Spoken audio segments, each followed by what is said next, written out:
Hello, welcome in. Please make sure to like and subscribe. So, are you ready for your Bad Apple review? Today, we're going into the darkened mind of Smile 2. Smile 2 is a horror mystery that's over the 2-hour mark. It's right around 2 hours and 8 minutes. So, it's a little bit longer than I normally like, but this pace moves quick. It holds your attention the entire way through, and there is always something happening on the big screen. So buckle up, strap in tight. It's a wild ride. As the stage opens, they waste no time jumping into the swing of things, introducing us to what lies behind the smile. And right away, we're thrown into chaos, confusion, and wondering what's going on. This movie is rated R. It is a horror thriller, and trust me when I tell you, if you don't like blood, if you don't like guts, and if you aren't ready to be afraid, don't go see this movie. It has all of the above. It knocks it out of the park, and it is an amazing horror movie. It is just what I have been waiting to see. I am so glad I saw this in the theater. And man, for any of you horror buffs out there, this is one you are going to want to get your butts to. You will be on the edge of your seat. They absolutely deliver on what the audience is there to see.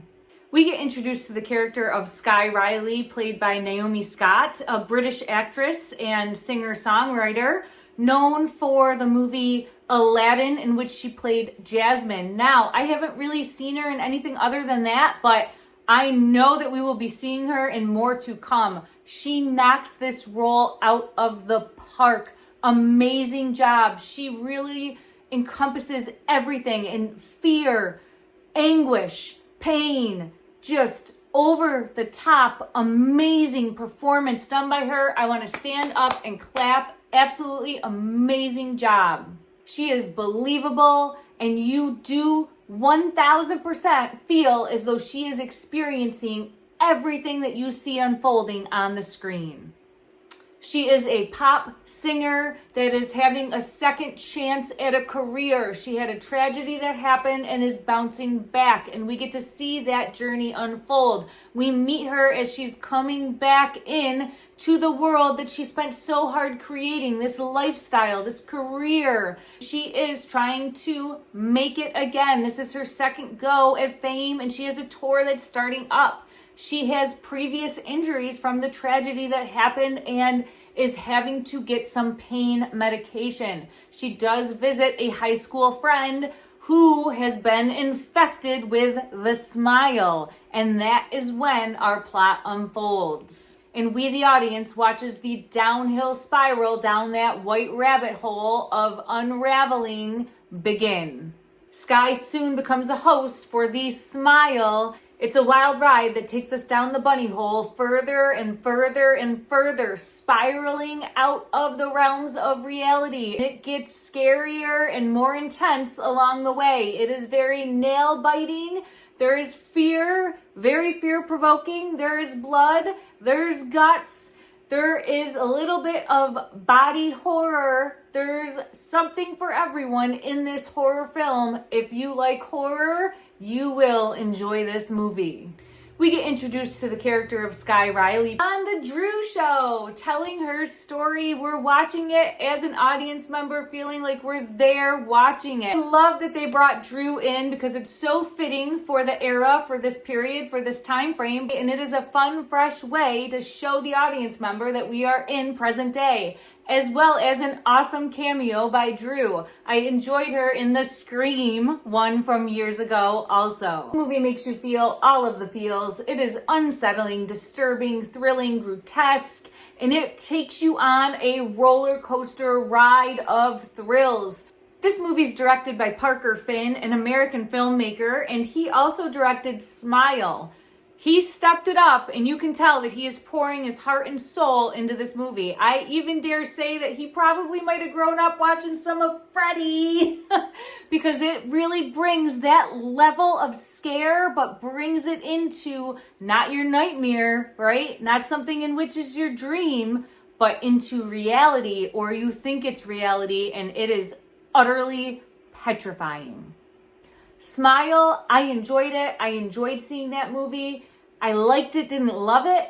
This one, rises above. It's amazing. It brings it to the next level of entertainment, and it definitely does not disappoint. You'll be walking away going, wow, what a ride.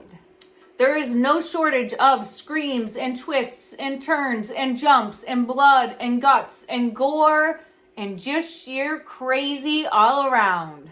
Performances by all of the actors, phenomenal job. All of the background actors, like, you feel it, because all it takes is one person somewhere along the way to kind of drop character and it can ruin the whole scene, especially in these horror movies. Excellent job. I am blown away at the amazing performances. The camera angles also do not disappoint. They have ones where you are up close panning in and you just feel so immersed, almost to the point where it's uncomfortable. And then they're zooming out or using drones and kind of flipping the script. It just truly immersifies the audience goer, and I appreciated that so much for my viewing pleasure. It was awesome. We have a very memorable cast of characters, and one of them being the son of Jack Nicholson. His son, Ray Nicholson, plays the boyfriend of Sky Riley, and his character is Paul Hudson.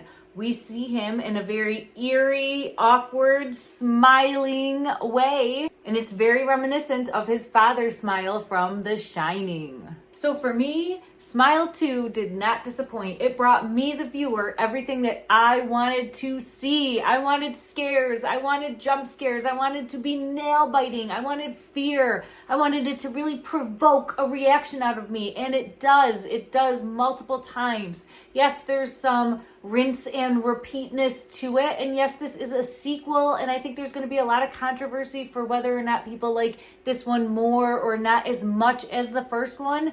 The first one does kind of twist you a little bit because it's something new and fresh, and you're like, holy crap, what is that person doing like that? Now we know what to expect in the second one, but it still doesn't disappoint with the shock and awe.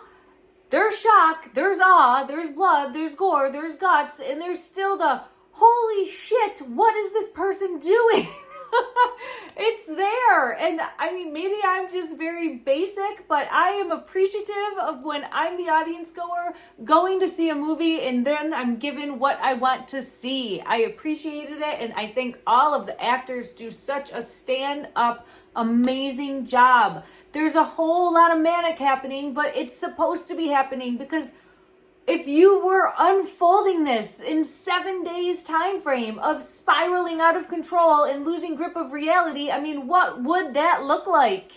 That's what we're seeing. That's what we're there to see. And my God, they bring it to us. This movie's so good.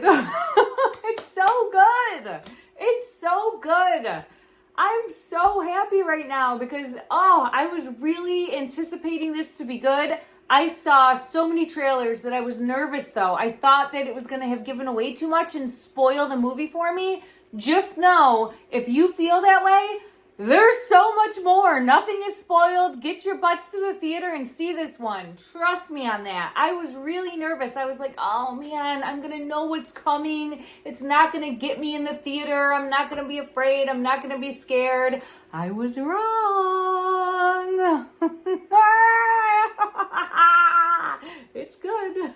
So, is this one to see in theaters? Yes, it is. If you are a fan of horror, if you are a fan of gore, if you want to get scared, a jump scare, all of the types of scares, yes. All right, everyone, let me know what you decide to do. I loved this one. I'm going to be talking about it for days, and I'm going to drag people to go see it again. All right, I'll see you back here soon. Take care.